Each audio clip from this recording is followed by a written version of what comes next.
Good afternoon, everybody. Keith here. Hoping everybody's having a good day, enjoying life, living life, and loving life. I wanted to talk to everybody today about the management of information and what's happening in today's world with all of the legalities in the courts and the financial system and all that.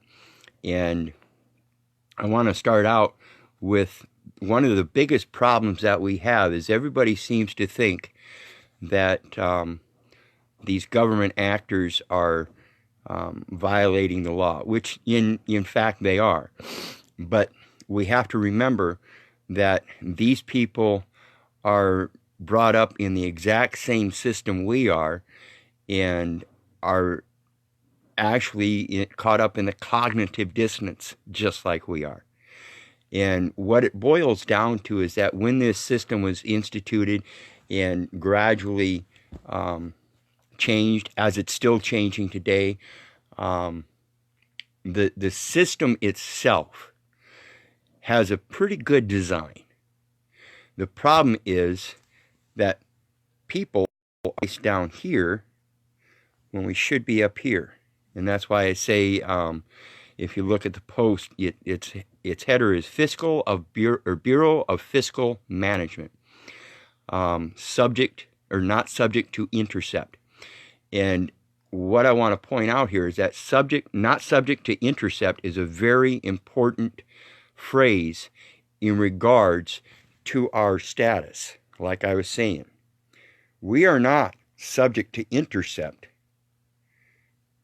We are the government body that subjects people to operating the commercial system for our benefit. Okay?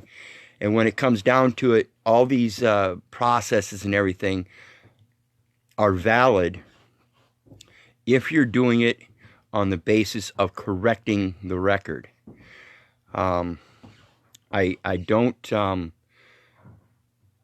I don't think we need to be going into these courts and asking for validity of a contract or where the proof is of the trust or anything like that. I think what we need to do is just a matter of correcting the record. And when we correct that record, I think the most important part is because it's all based on the financial issues that we have. If you look up the word fiscal, you realize that it's a government tax or revenue.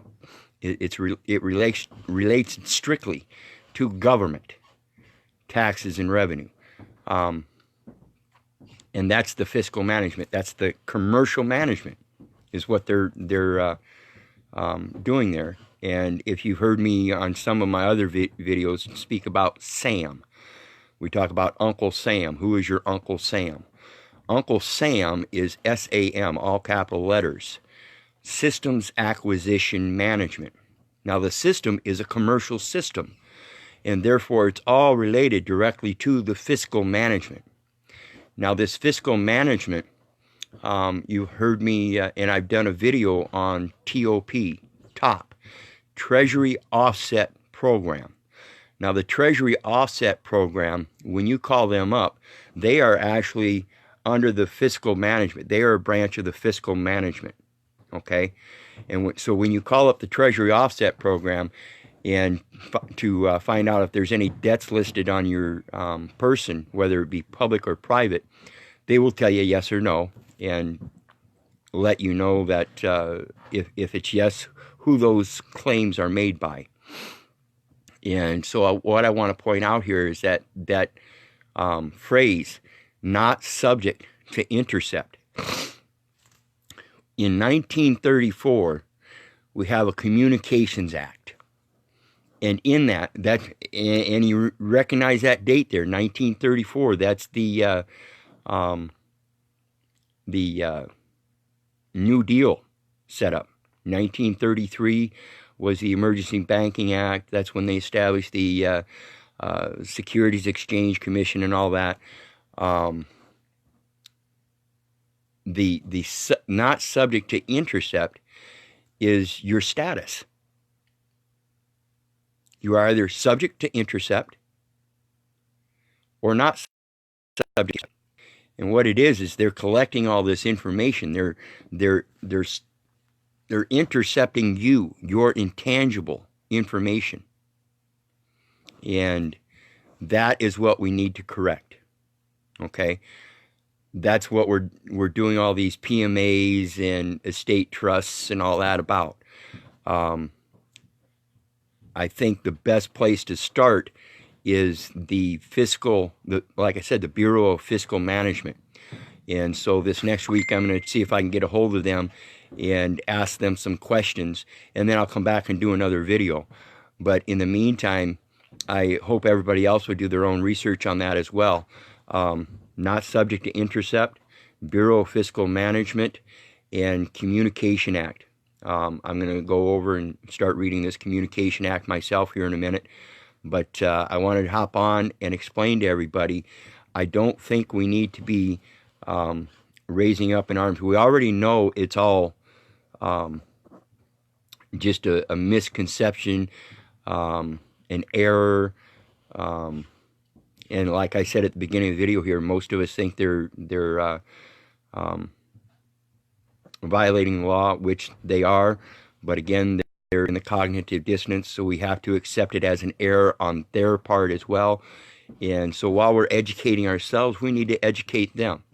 And I think the best way to educate both ourselves and them is by starting to ask questions. And this Bureau of Fiscal Management is, hey, here we go. Brother David L. Speaking about you, brother, I'm going to see if I can get you to come on here. I'm going to send you an invite.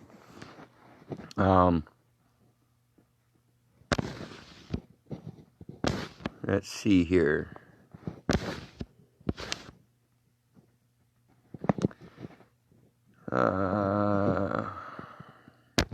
Here we go.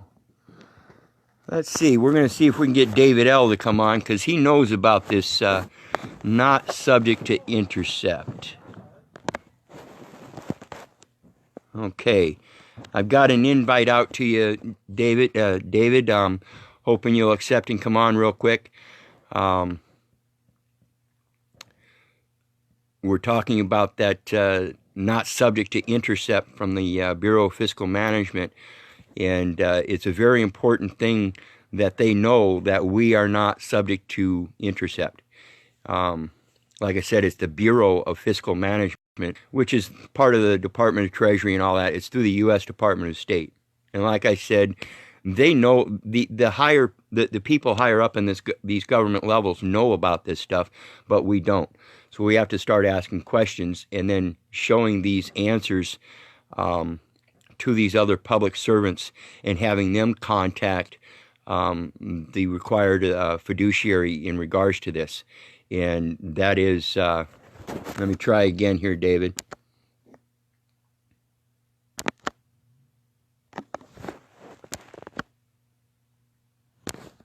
Huh.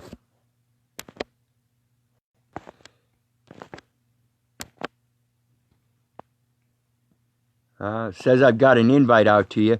Maybe see if you can't send a request to join me here, brother. You'll see a round dot with two green figures in it at the bottom on your comment section.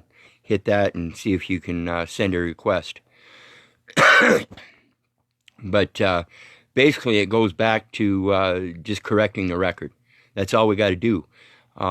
They have us listed as subject to intercept. Subject to intercept, like I said, under the Bureau of Fiscal Management means they are intercepting us for commercial reasons, for their revenue and tax reasons. But we're not subject to taxes, and that's what we have to clarify. We have to clarify we ourselves are not subject to the system, but the person that we have been entitled to. Okay? And this is a large part of it. A lot of people think, I spoke to another brother here that wanted to try to force the Social Security Administration to admit that it was an implied trust. And in fact, it is an implied trust. And when we correct the record, we now have expressed ourselves, and now it is an express trust. That express trust is proven by our acknowledgement that it is an entitlement. And we are entitled through that by right of enforcement. Because like I said, we are not subject to the government. We are in fact the people that govern, and the government is subject to us. Therefore, they are not allowed to intercept us. That's not their job. Okay? They are only allowed to administrate the persons, not the people. And this is what we have to correct. And like many other places, like I've discussed before, you can call the Treasury Offset Program and find out if they've got a debt listed on your person, whether it be public or private, and they'll tell you. But to take it a step above that, if we contact the Bureau of Fiscal Management and ask them if we are listed as being subject to intercept or not subject to intercept, that's a very simple question, and they know the answer. How do they know it? All they got to do is punch it up, and that little computer will tell them. So that's one of the classifications, subject to intercept or not subject to intercept, one or the other. That's very unambiguous. And that's where it starts. The whole commercial system starts with whether you're subject to intercept or not. And we have to clarify that. I am not subject to the intercept. The person is. And if the person is subject to intercept, it has to go through me. Therefore, even then, my person isn't subject to intercept unless I say so. Period. And that's what we have to correct. What we're doing is, like I said, when we turn age 18, we're supposed to claim age and majority and either accept that entitlement and operate as an agent for the United States, or disassociate with that by collapsing the trust and creating our own person. Samuel Clemens did it with Mark Twain.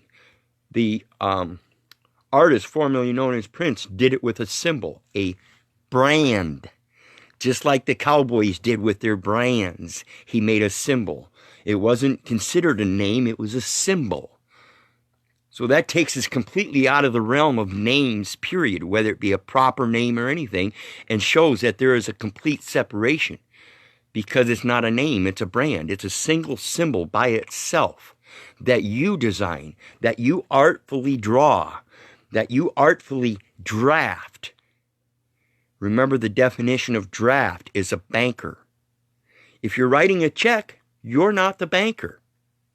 So you have to qualify your signature on that check to show that you are, in fact, not subject to bankers, but the bank.